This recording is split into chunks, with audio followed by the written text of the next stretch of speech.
Hey, make sure you stick around to the end of the video to check out how you can also own one of these awesome cartoon conspiracy shirts.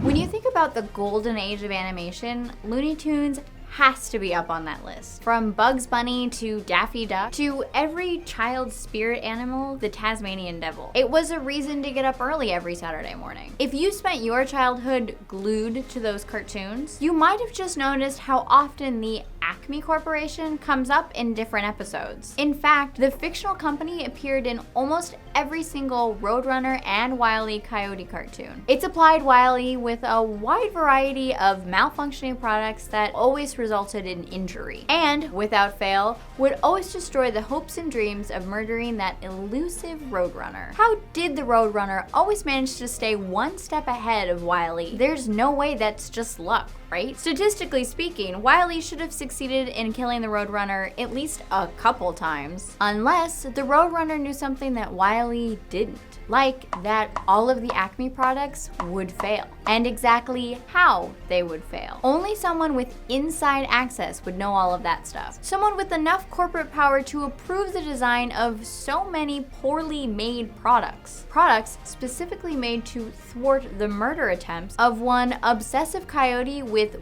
way too much disposable income. So is it possible that the Roadrunner is more than just lucky? Could he actually be the CEO of ACME Corporation?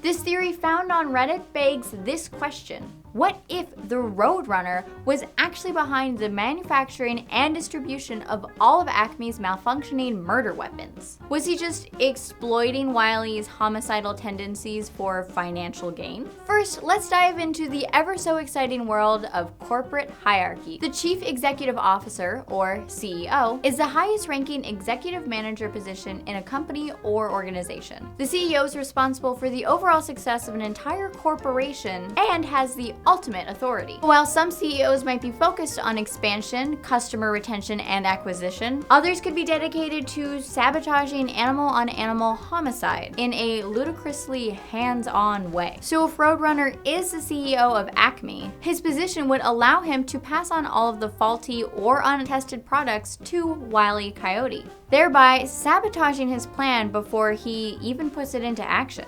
Exhibit A, success rate. Like I mentioned earlier, Roadrunner's survival success rate is highly suspect. Like if I tried to murder 10 people, hypothetically, what are the odds that all of them would get away even if they saw me coming? Over 43 episodes. Wile E Coyote ordered and received 126 impromptu murder weapons from ACME and succeeded in killing the Roadrunner 0 times, despite multiple murder attempts per episode. Plus, there are times where Wile E looks like he almost has the Roadrunner. And just like that, an ACME truck runs him over. Coincidence? Or secret protection detail shadowing a company's CEO? Exhibit B, product failure and knowledge. What is up with these products, you guys? No company could be that bad at making products and stay in business. Even if we assume Wile E Coyote is massively wealthy and unburdened by typical financial restraints like mortgage or car repairs, or medical bills for that matter, his purchases alone can't keep an entire company afloat, especially one with such a horrible track record of product quality. And Roadrunner has a pretty exceptional way to foresee the weapons Wile E is going to use and how he's going to use them. Again,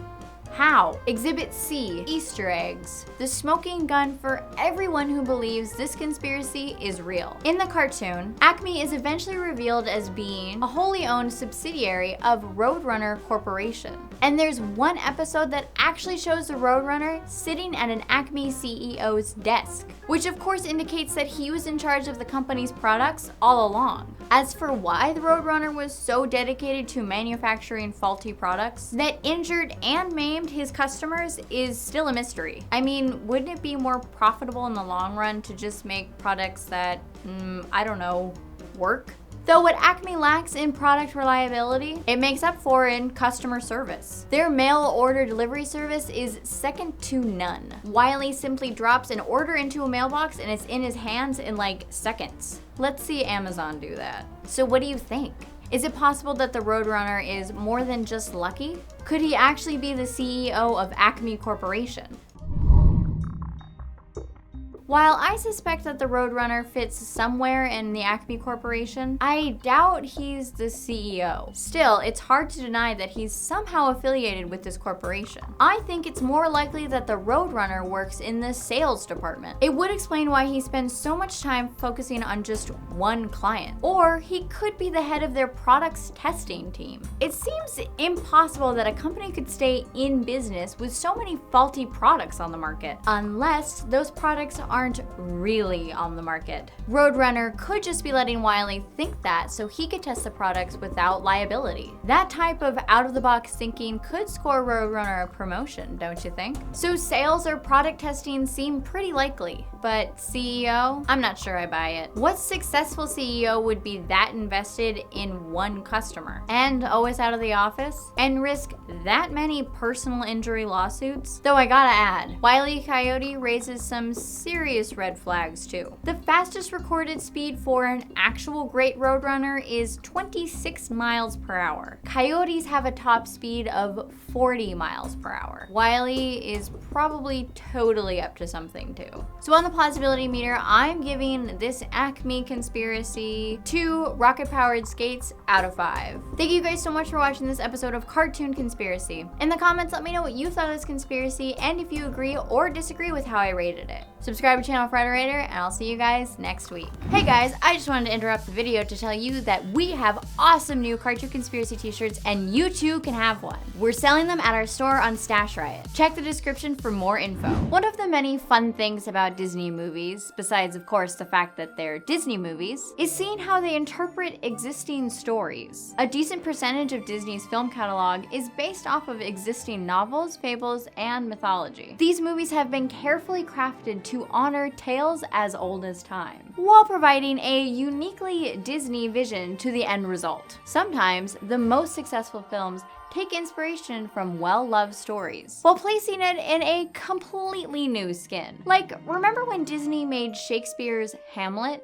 No? Well, what about Romeo and Juliet? I am referring, of course, to the Lion King trilogy. Released in 1994, The Lion King is actually Shakespeare's Hamlet in lion's clothing. A few years later, in 1998, the direct-to-video movie Lion King 2, Simba's Pride, is Shakespeare's Romeo and Juliet, without the tragic death of the main characters. In fact, they even have Tom Stoppard's Rosencrantz and Guildenstern Are Dead, a story of 2 minor characters from Hamlet watching the play unfold from their own point of view, similar to Timon and Pumbaa in The Lion King 1.5. While at first glance these films seem to have their own original story, they all go back to Shakespeare. So what do you think? Is it to be or not to be?